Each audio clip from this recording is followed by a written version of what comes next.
Gente querida, essa semana saiu uma pesquisa sobre o que acontece na mente dos crentes da região mais conservadora dos Estados Unidos da América, que é o sul dos Estados Unidos, chamado Bible Belt.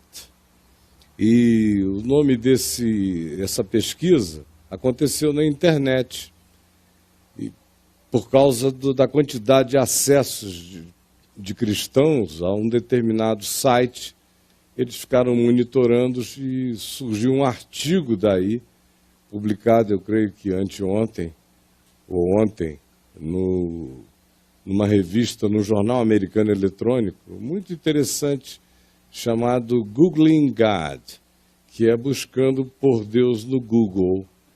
E há 4 perguntas que sobressaem a todas as demais perguntas em relação aos questionamentos que aparecem naquele ambiente virtual.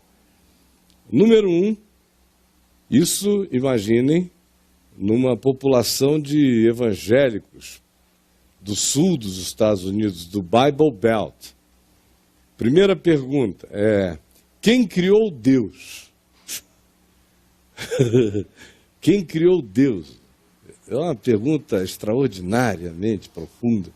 Quem criou Deus? E tem uma resposta muito simples: o homem. Porque esse Deus que é objeto de toda essa especulação não é nada além de uma criação humana mesmo. O homem criou esse Deus aí. Segunda pergunta, que mais aparece lá, é: por que Deus permite o sofrimento? Aquela velha história de que sofrimento tem que ser da casa dos outros para lá. Mas aqui, perto de mim, jamais.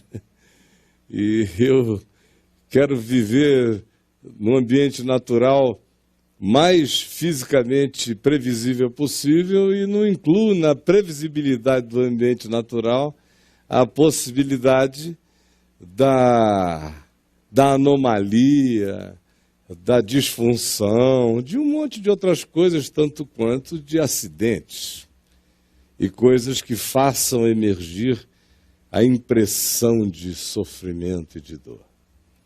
Terceira pergunta: por que Deus me odeia assim? A maioria dos crentes está com essa séria impressão de ser odiada por Deus.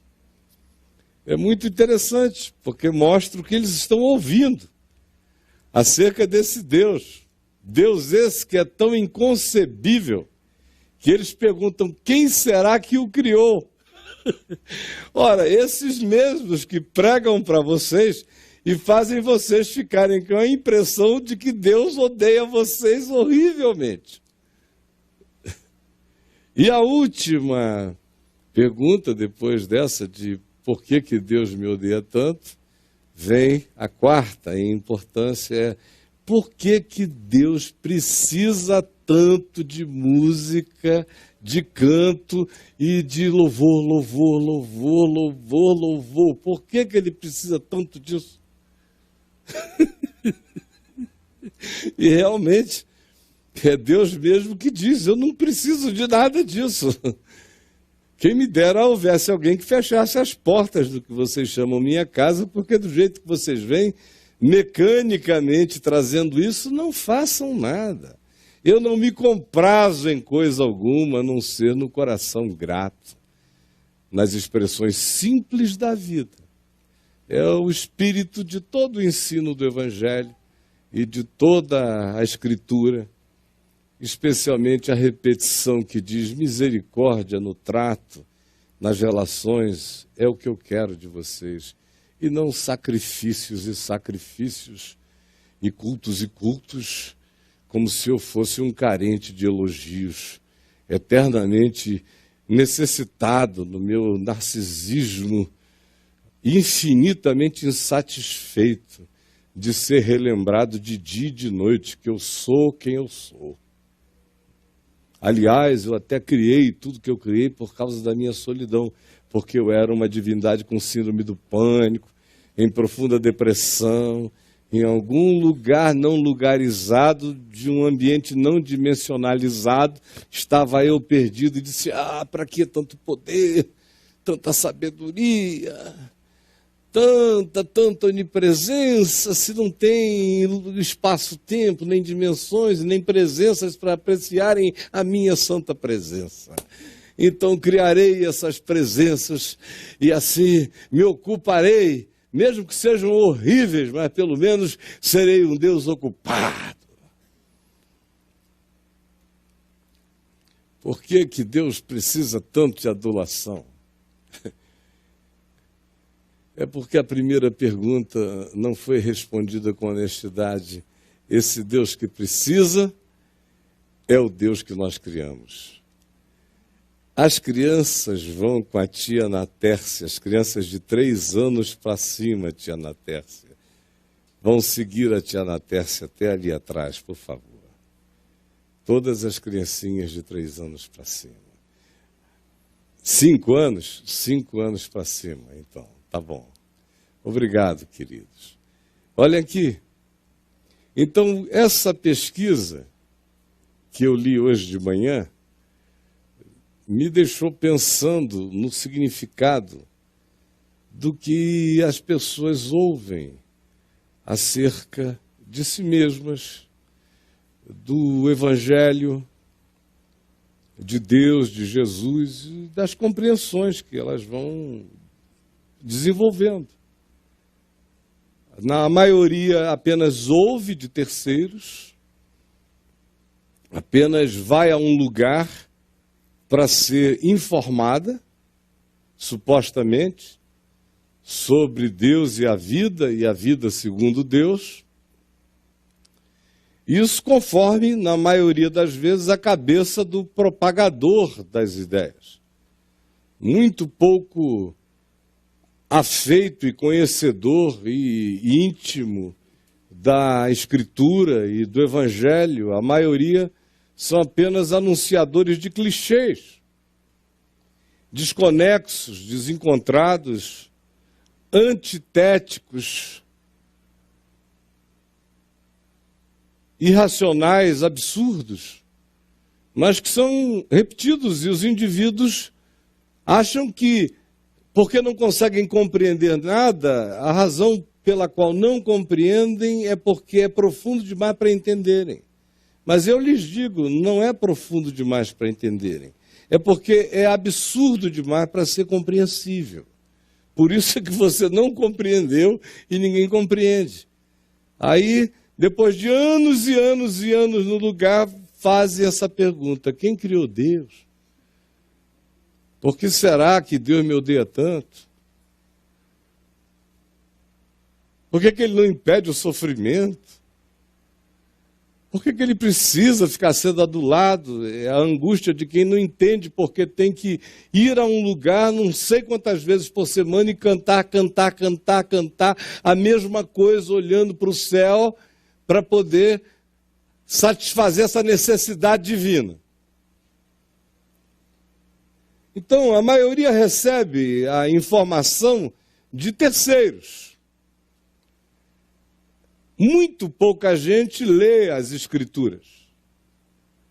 O Novo Testamento não é conhecido pelos cristãos. E os que leem-no abrindo aleatoriamente, cada dia num lugar, sem saber nem onde estão, lendo algum trechinho que lhes apareça. Ou seja, uma leitura mágica, sem continuidade, sem racionalidade, sem cronologia, sem a percepção simples da sequência das coisas, dos fatos. Então, passam a vida inteira caindo de paraquedas no chão escrito de um texto que para elas dia a dia será apenas a visita a um ambiente mágico, mas que não se conecta com nada e não está ensinando nada além de coisas que vão virando versículos clichê para as pessoas.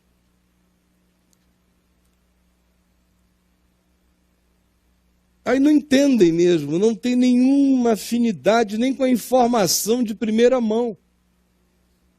A informação que recebem já é corrompida por aqueles que interpretam-na sem nem terem conhecimento sequer qualquer da Escritura.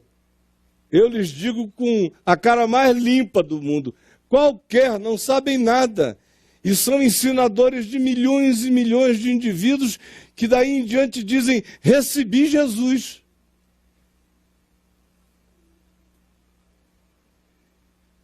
E depois de 30 anos vão perguntar, quem criou Deus? Ou escrevem toda manhã aqui para mim, perguntando as coisas mais impensáveis. Depois de décadas participando desses ambientes que não ensinam e nem trazem para o coração a experiência do significado do que está prometido como evangelho, como boa nova para nós. Como hoje uma pessoa ali me perguntou num post que eu fiz do Facebook, se eu sou de igreja há muito tempo, mas por favor me tira uma dúvida, o que é o evangelho? Falei, poxa, que pergunta mais adequada, porque o cara que diz eu sou de igreja, você já sabe que ele está sendo, na maioria das vezes, desevangelizado no lugar. Ele não sabe o que é.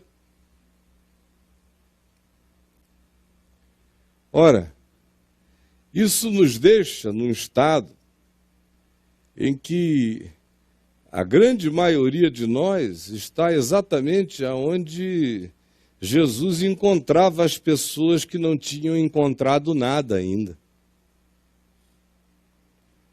A quem ele dizia, acerca de quem ele falava, quando, por exemplo, um jovem diz, mestre, deixa-me primeiro sepultar meu pai, depois eu vou te seguir, deixa eu esperar a morte do papai. Quando ele morrer, eu vou me engajar. E Jesus disse, deixa os mortos sepultarem os seus mortos. Não há nenhum tipo de romance na afirmação de Jesus acerca da possibilidade da autoevolução espiritual do indivíduo para sair do atoleiro dessa ignorância que é uma mortalha desgraçada, impedindo a todos nós de viver, de ver, de perceber, de discernir, de provar o melhor, de escolher o que seja mais excelente para a vida da gente e da do próximo. A gente está cego, morto. A gente vê Jesus dizendo em João, no capítulo 5, versos 24, 25, que vem a hora, e já chegou, e em relação a esse dia e a essa ocasião, ele diz, em verdade eu vos digo que aquele que ouve a minha palavra e crê naquele que me enviou, não entra em juízo. Já passou da morte para a vida. Vem a hora e já chegou em que os mortos, ouvirão a voz do Filho de Deus e os que a ouvirem viverão. E ele não estava falando daquele dia escatológico da ressurreição, acerca do qual ele fala logo a seguir, versos 27, 28, quando ele fala desse dia. Ele deixa claro que ele está fazendo um anúncio subjetivo. Vem a hora e já chegou, o dia hoje, em que os mortos ouvirão a voz do Filho de Deus. A voz de Deus, a voz da essência de Deus, a voz que é palavra de Deus, a voz que é verbo de Deus, a voz que é verbo de vida, a voz que é a voz que cria, a voz que dá significado. Ouvirão a voz do Filho de Deus, ouvirão o Evangelho. E os que ouvirem, e os que entenderem, e os que crerem, e os que discernirem com fé no coração, esses viverão, não entram em juízo. Já passaram, já passou, o verbo é passado. O tempo que ele afirma quanto ao da realização dessa vivificação é hoje. Já chegou. Em que ele diz, aquele que crê tem, teve, terá, é contínuo, não perde. Chegou já esse dia, essa hora em que os mortos ouvirão a voz. E os que ouvirem a voz do Evangelho, e crerem nela, viverão. Bom, olha só. Quem enganou quem? Ou quem está enganado aqui? Porque o que Jesus está dizendo é que aquele que crê no que ele chamou de minha palavra, não entra em juízo. Não passa por nenhum tipo de crise de julgamento em nenhuma dimensão, não entra em juízo. Já passou da morte hoje para a vida. Ele não faz mais parte desses andando mortos, existentemente mortos. Já passou. E ele, ao afirmar isso, está me dizendo que tem que ter uma qualidade existencial em mim, que eu preciso verificar se em mim existe, a fim de que eu saiba, ou discirna, ou tenha coragem de me perguntar se em mim, de fato, houve essa ressurreição. Se a cova na qual eu estou sepultado, se dela eu ouvi a voz, se eu, de fato, fui penetrado pelo Evangelho, e em tendo sido penetrado pelo Evangelho, tendo nele crido, estranhamente, como alguém do fundo de uma cova existencial, ouvindo a voz da vida, nela crê que o chamado é para ele, é para dali sair. E sai. E não entra nunca mais em nenhum juízo, e não vê nunca mais nenhuma morte, tem a vida eterna. É algo que se realiza hoje, que é meu agora, eu tenho. E que coloca a morte no passado da minha existência e não no futuro da minha existência. Já passou da morte para a vida. Considera o que seja de fato a morte que mata, e a morte que mata não é a que leva meu corpo, a morte que mata é aquela que eu não sinto, é aquela na qual eu existo sem perceber. Mais adiante, no Novo Testamento, a gente vê Paulo dizendo, por exemplo, aos Colossenses, no capítulo 1, no verso 23, ele vos deu vida, ele, o Senhor, Deus Criador, vos deu vida, ele vos libertou do império das trevas, e nos libertou e nos transportou para o reino do Filho do seu amor, no qual temos a redenção, a remissão dos pecados. Outra vez se trata de uma ação completa.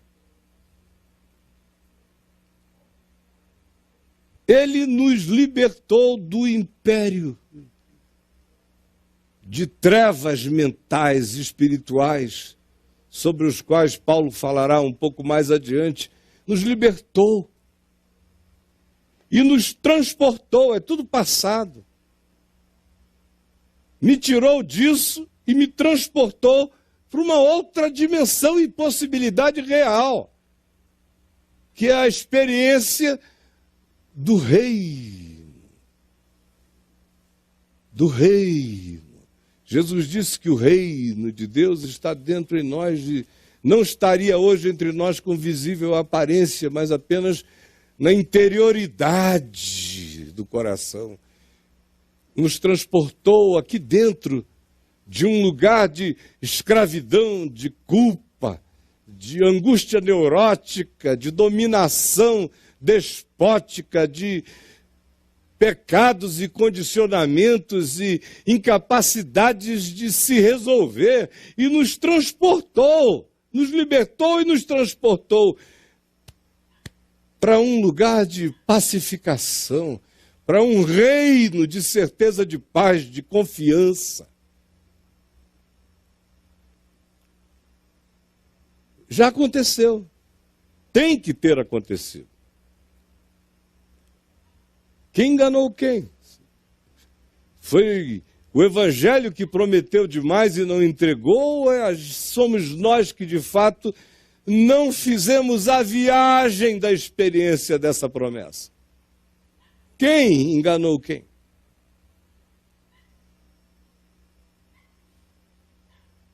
Aí você vê Paulo dizendo em Efésios, no capítulo 2, do verso 1 em diante, ele vos deu vida, estando vós mortos. Olhe como essa certeza da existência morta é um fato dado, consumado, repetido e afirmado na descrição que o Evangelho faz da existência humana sem a semente da vida eterna, da boa nova, da gestação da esperança nela. Está morta. Funcionalmente morta. Psicologicamente pulsante. Espiritualmente, todavia, morta. Cerebralmente ativa. Porém, em relação à experiência do significado de ser, da vida, da confiança, do pertencimento, de para que nasceu, o que está fazendo aqui, para onde vai, não tendo isto, está morto. Espiritualmente morto.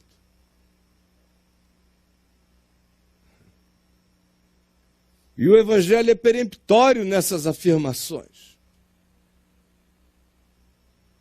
E Paulo nos descreve aqui em Efésios 2 as características desse estado de existência morta. Ele vos deu vida estando vós mortos nos vossos delitos e nos vossos pecados. São duas palavras importantes. A primeira designa a minha decisão pessoal, mental, consciente, lúcida, assumida, caprichosamente decidida, como uma soberania do meu desejo sobre qualquer outra coisa. Esse é o pecado designado aqui como delito. É aquilo que eu delibero. Se torna delituoso pela minha deliberação, pela minha determinação, pela minha consciência. Não se trata de um mal à revelia ou fortuito, ao contrário, é um mal escolhido, deliberado. Como todo mundo aqui conhece, faz e sabe do que eu estou falando. O cara sabe que não é para fazer, mas faz. Não é para comer, mas come. Não é para dar, mas entrega. Não é para mentir, mas mente. Não é para tomar, mas toma. Não é para odiar, mas odeia. Não é para se vingar, mas deixa o pé, joga a casca de banana, põe o laço, joga a rede, planta a fofoca. Nós deliberamos delituosamente todos os dias. Todos nós aqui. Ele nos deu vida estando nós mortos numa existência que estava entregue ao delito como escolha. Eu delituava ou não delituava de acordo com a circunstância. Se a circunstância favorecesse o delito, eu faria.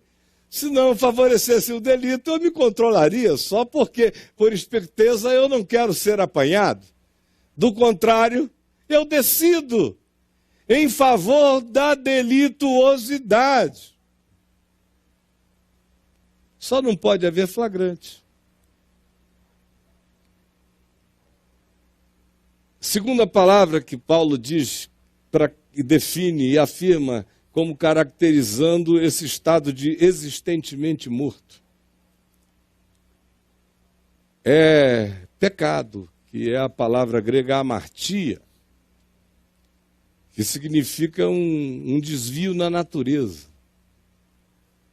Sempre associado à imagem de uma flecha tortuosa, que por melhor que seja a intenção do arqueiro, ele mira, mas ela vai fazer uma volta, ela vai sair do ponto, porque ela já carrega uma tortuosidade na natureza dela, ela já tem um desvio, ela não é reta em si mesma. Não há nenhum justo, não há nenhum sequer, não há nenhum reto, não há quem faça o bem, pois todos pecaram e todos carecem da glória de Deus. Está ali a amartia, é esse pecado que habita a natureza do meu desvio essencial, e do seu, e de todos nós. Aí Paulo prossegue e diz: Ele nos deu vida, estando nós mortos dos nossos delitos e pecados, dos quais andastes outrora. Ele pressupõe que a chegada dessa vida fez uma ruptura entre um hoje e um outrora. Ele nos deu vida, aconteceu. Estando nós, então, naquele tempo, naquele estado, naquela condição, existentemente mortos pelas escolhas deliberadas de morte que nós fazíamos, de decisões contra o sentido da vida que nos mata.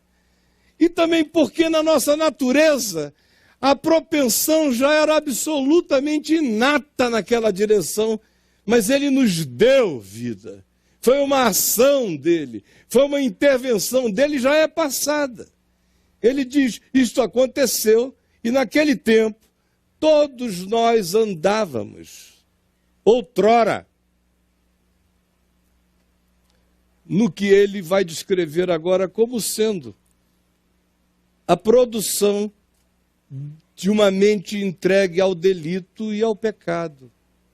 Ele diz que a gente andava segundo o curso deste mundo, o fluxo da soma dos nossos impulsos, de uma civilização que existe baseada em pulsão, em amartia, em pulsão da natureza só. E em deliberações, em delitos, em escolhas de uma perversidade inconcebível. A soma disso se chama de curso deste mundo. Está presente e nos nossos dias entra por todos os lugares e por todos os meios. É algo absolutamente pervasivo, sempre foi, mas quanto mais a gente cresça nessa sociedade tecnologicamente integrada, mais tudo se interpenetra para além da compreensão. Nas influências que produz, nos desassossegos que gera, nas emulações que provoca, nas induções muito mais exacerbadas que se vai criando, nos processos de retroalimentação desse sistema que cada um de nós faz, recebendo a influência e trazendo a nossa contribuição de exacerbação no processo que só vai crescendo. Curso deste mundo é o nome disso. Segundo o curso deste mundo, ele diz, e segundo o príncipe da potestade do ar.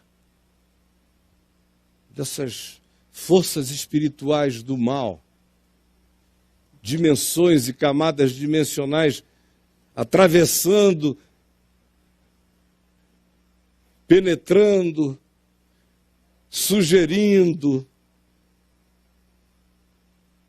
sutilmente tocando-nos,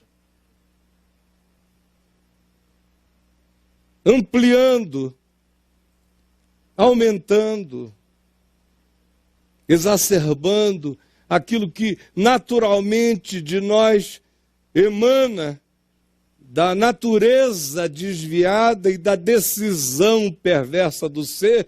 Isso tudo é exacerbado, é exagerado, é induzido para uma dosimetria desproporcional, cada vez mais exagerada. Príncipe deste mundo, que atua, ele diz, nos filhos da desobediência. E ele diz, os quais todos nós éramos, porque éramos filhos da ira, como também os demais. Essa é uma expressão forte, vocês não acham? O indivíduo não só existe morto,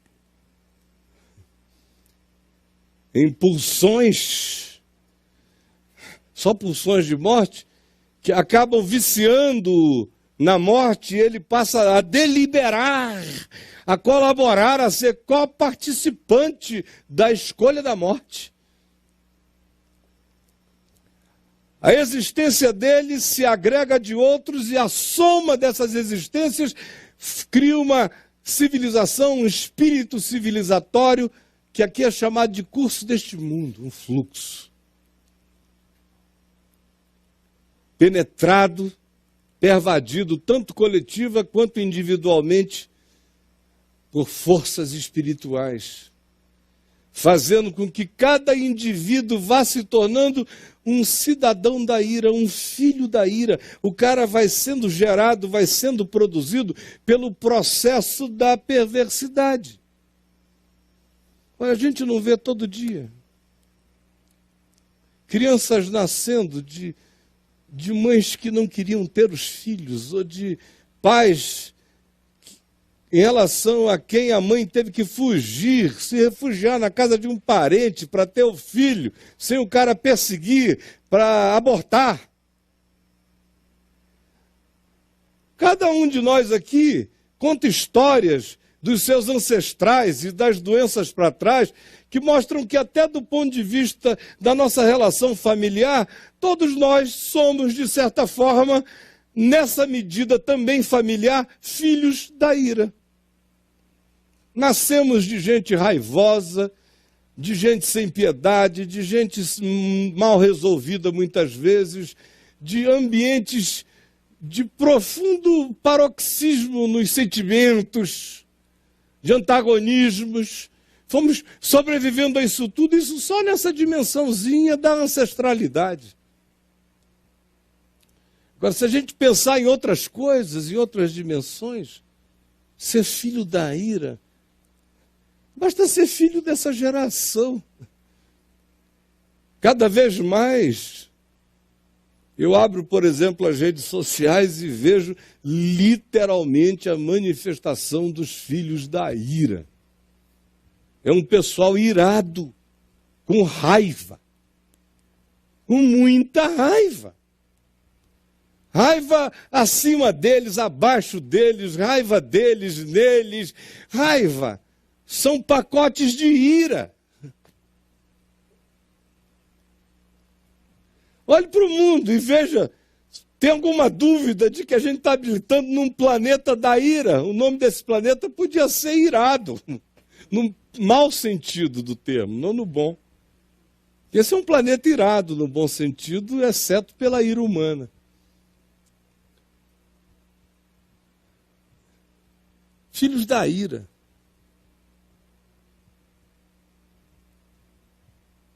Filhos dessa escolha suicida, cuja tendência está plantada em mim e em você, de ficarmos sempre fazendo escolhas contra nós. Isso é ser filho da ira. Como também os demais.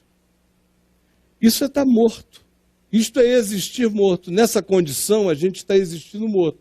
Você pode virar o fundador do próximo Facebook, sendo morto em delitos e pecados, não tem nenhum problema.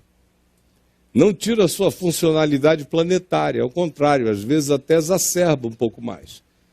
Foi o diagnóstico de Jesus. Ele disse que quem não anda com a mente voltada para a luz tem muito mais habilidade na presente geração do que os que estão em busca de luz. E que por isso se auto-impedem de muita coisa na presente geração, porque para eles não dá.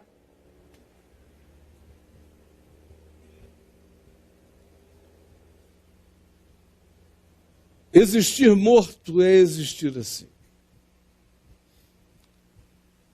Aí você chega e me diz, escuta, o que é que você de fato quer me dizer hoje? Eu fiz uma pergunta, já repeti algumas vezes. Quem estava enganando quem? Se tudo é passado, Jesus diz a quem diz que deseja andar com ele, deixa os mortos sepultarem os seus mortos, vem, vive, prega o reino de Deus. Ele diz, se alguém ouve a minha palavra e crê naquele que me enviou, não entre em juízo, já passou da morte para a vida. Vem a hora e já chegou em que os mortos ouvirão a voz do Filho de Deus e os que a ouvirem viverão. Tem uma vida neles, vida. Ele diz, ele nos libertou passado, do império das trevas e nos transportou, já no passado, já realizou esse bem, nos transportou para o reino do Filho do seu amor. E Paulo diz, ele nos deu vida, já está dada. Estando nós, então, mortos nos nossos delitos e pecados, dos quais andamos outrora, segundo o curso deste mundo, segundo o príncipe da potestade do ar, do espírito que agora atua dos filhos da desobediência, nos quais andastes vós todos, outrora fazendo a vontade da carne e dos pensamentos. Fazendo a vontade da carne e dos pensamentos, que equivale a estar morto em delitos e pecados. Fazer a vontade da carne é o pecado, a amartia, aquele da natureza torta. Fazendo a vontade da carne, a carne pediu, eu dou, a pulsão pediu, eu entrego. Eu não tenho nenhum juiz acima de mim, nenhum juízo sobre mim mesmo, não tenho nenhuma voz para me dizer não, não quero, eu simplesmente vou, eu me entrego. Isso é fazer a vontade da carne, é viver a pulsão da amartia. E fazer a vontade dos pensamentos, que é a deliberação, é o delito. Eu penso, logo eu decido, e eu decido conforme a minha carne, a minha vontade, o meu prazer, o meu desejo, o meu capricho. Viver assim é viver morto. É existir morto, sem vida. A minha pergunta é, há evangelho em você? Ele te deu vida, isso significou algo que fez um corte na sua existência? Tem um outrora na sua vida que já não tem mais nada a ver com a tua vida agora? Tem um passado vencido que não tem mais coisa alguma a ver com a vida renovada que você recebeu? Tem um império de trevas que faz parte apenas de uma memória grata hoje, porque você foi liberto dele, tirado dele, transportado dele, plantado num chão de pacificação, de graça, de amor de Deus. Você recebeu vida de tal modo que existe um tempo que ficou para trás, estando nós então, naquele tempo, mortos em delitos, em pecados, fazendo a vontade da carne e dos pensamentos, vivendo como filhos da raiva, filhos da ira, filhos do juízo, filhos da ignorância, filhos da idiotice. Existe na sua vida um corte assim, e existe um implante de algo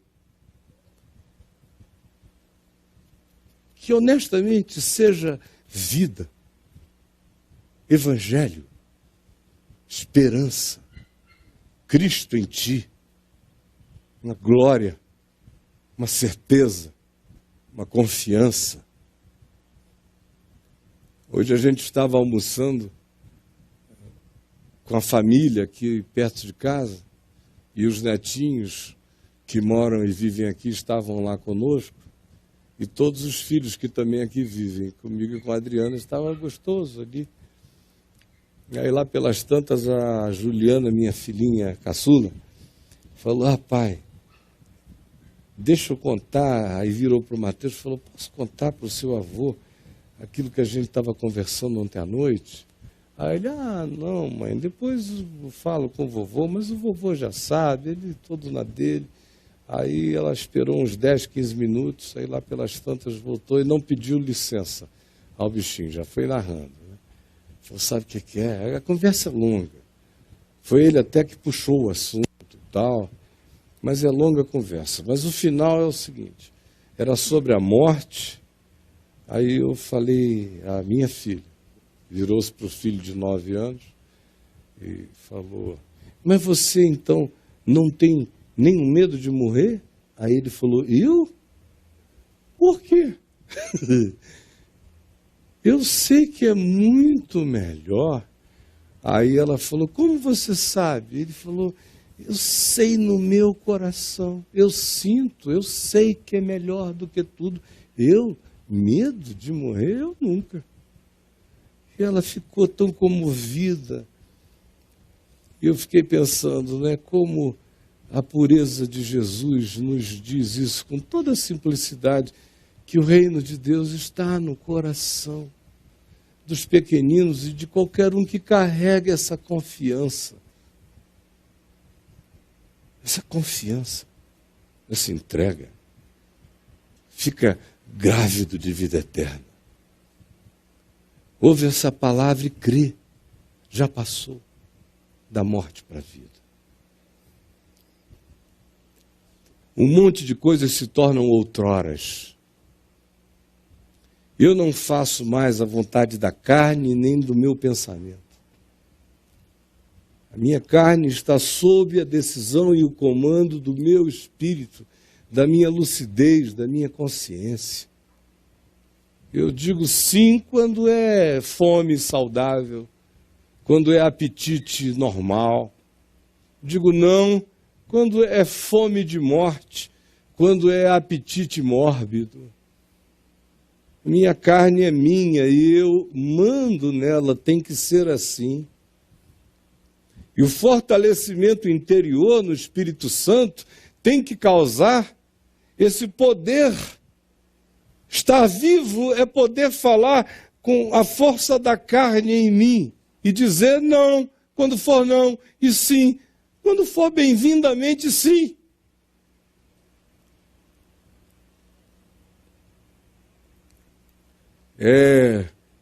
Pegar todo o pensamento e ao invés de fazer a vontade e tentar justificar a pulsão da vontade da carne com argumentações pseudo-justificativas, ao invés disso, é pegar todo o pensamento e levar cativo até a soberania do Evangelho. Checar cada ideia minha com o sentido da vida em Jesus. E escolher o sentido da vida em Jesus e dar razão a Ele pela fé. Aí eu tenho vida. Dia a dia a vida vai crescendo em mim. quando eu não sou mais um escravo de pulsões, vou sendo dia e cada vez mais, dia a dia, um indivíduo que vai fazendo as escolhas conforme o que aprendeu de Cristo. Isso é ir pensando com a mente de Cristo e não fazendo a vontade da carne e dos pensamentos como capricho.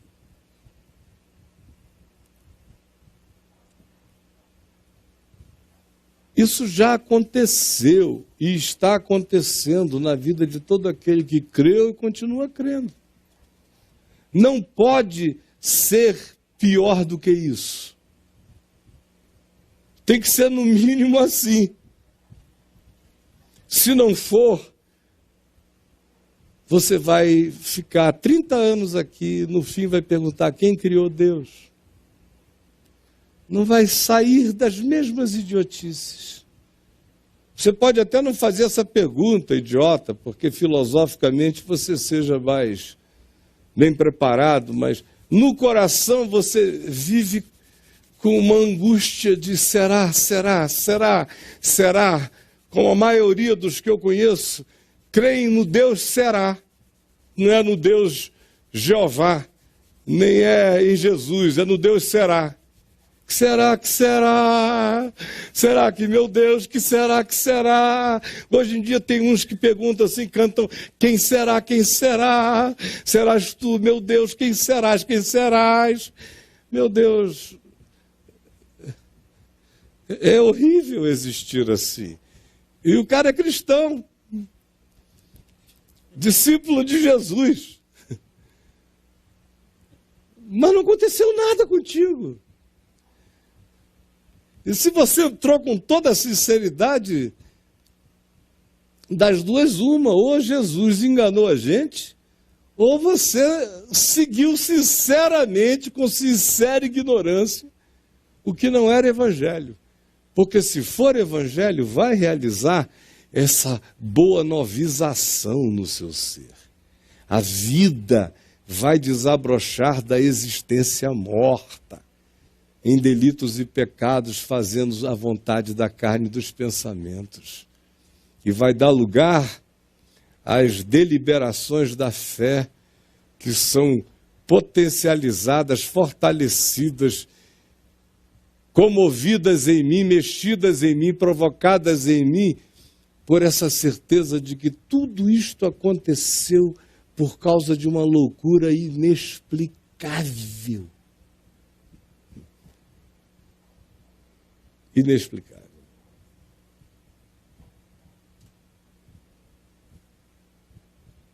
Que essa maluquice de que Deus me quer e me ama.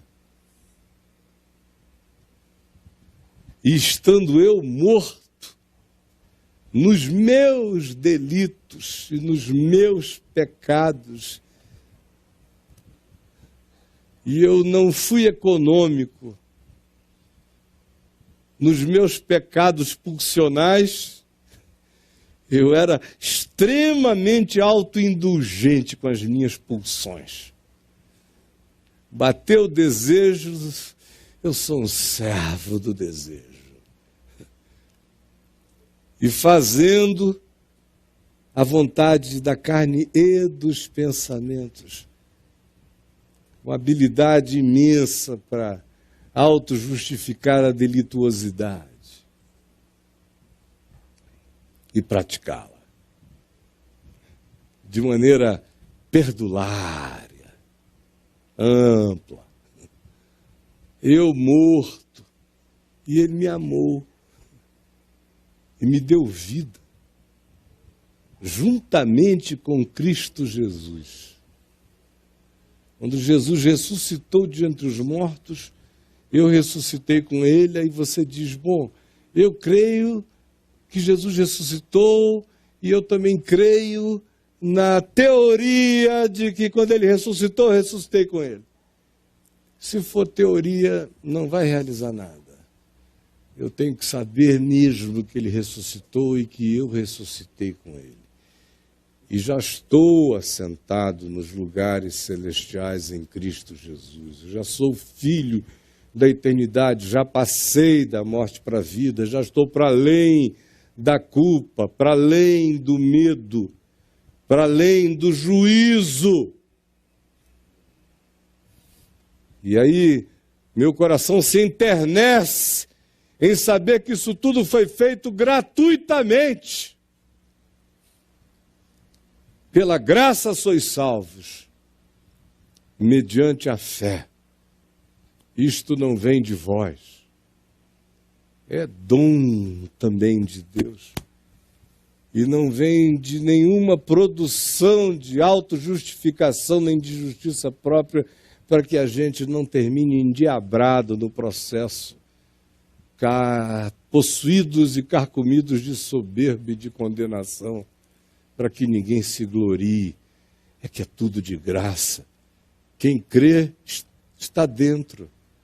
E quem prosseguir em perseverança, fazendo a vontade de Cristo e não da carne, submetendo a mente ao Evangelho e não ao capricho, esse provará o brotar da vida numa existência até então existentemente morta. Curve a sua cabeça só um pouquinho. Olhe para dentro do coração, você aqui e você em qualquer lugar da terra.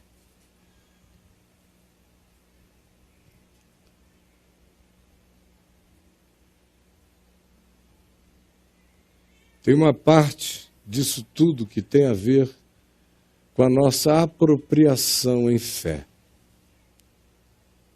A fé está para o mundo espiritual, assim como a minha mão, a sua mão e a minha boca, a sua boca, estão para o mundo material. É por meio deles que a gente pega e come, se apropria pela fé. E tem uma segunda dimensão. Tomando essas decisões, de fato, pela fé, a gente tem que começar a andar nelas. Andar não mais segundo a vontade da carne, nem da nossa cabeça. Porque senão a nossa existência será sempre uma existência existentemente morta.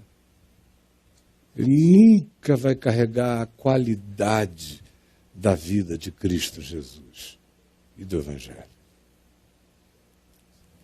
Vamos nos colocar em pé.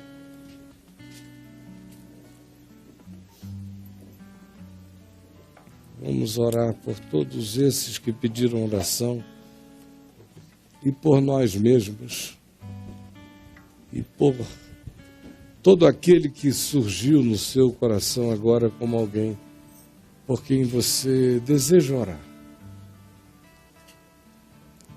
Mas tome hoje o compromisso. Você vai buscar ler o Novo Testamento, ler em sequência, deixar a mente ficar cheia da palavra de Cristo, submeter seus pensamentos a Ele, para que você não seja religiosamente cristão, existentemente morto, com algumas doutrinas na cabeça e sem a experiência da pacificação, do descanso, da confiança e da liberdade limpa e santa, crescentemente expandida em você, num processo que só melhora a vida. Jesus, nós oramos por todos os que pediram e nós mencionamos, e por todos os que pediram e não se fizeram mencionar, e por todos os que apenas creem aqui ou em qualquer lugar que existe uma comunhão, existe um acordo invisível, existe uma web mental, espiritual entre nós todos. Não apenas nós os que nos tocamos aqui ou nos vemos aqui, mas entre todos aqueles que são feixes de luz espiritual em convergência de todos nós para esse lugar único, para essa praça, aonde o Cordeiro é o centro e que não tem nenhuma geografia, porque é a capital da convergência do amor sincero e da fé pura e simples. É nesse ambiente não lugarizado que nós nos encontramos todos em oração, em intercessão, em comunhão, pedindo que os teus milagres, os teus mensageiros solidários para com a condição humana enviados por ti, anjos de cura, de graça, de intervenções distintas, manifestações espirituais diversas e variadas, aconteçam em favor de todos, aqui e em todo lugar. Em nome de Jesus. E dá-nos fé para tomarmos posse e para andarmos segundo a proporção da fé que tu faças crescer em nós. E obrigado porque a fé vem pelo ouvir a tua palavra, e eu sei que hoje todos os que ouviram a tua palavra, ouviram o Evangelho, foram provocados pela vida eterna. Em nome de Jesus, que nos ensinou a orar, dizendo: Pai nosso que estás nos céus, santificado seja o teu nome, venha o teu reino, seja feita a tua vontade, assim na terra como nos céus. O pão nosso de cada dia nos dá hoje, perdoa as nossas dívidas, assim como nós perdoamos os nossos devedores, e não nos deixes cair em tentação, mas livra-nos do mal, pois teu é o reino, o poder e a glória para sempre. Amém.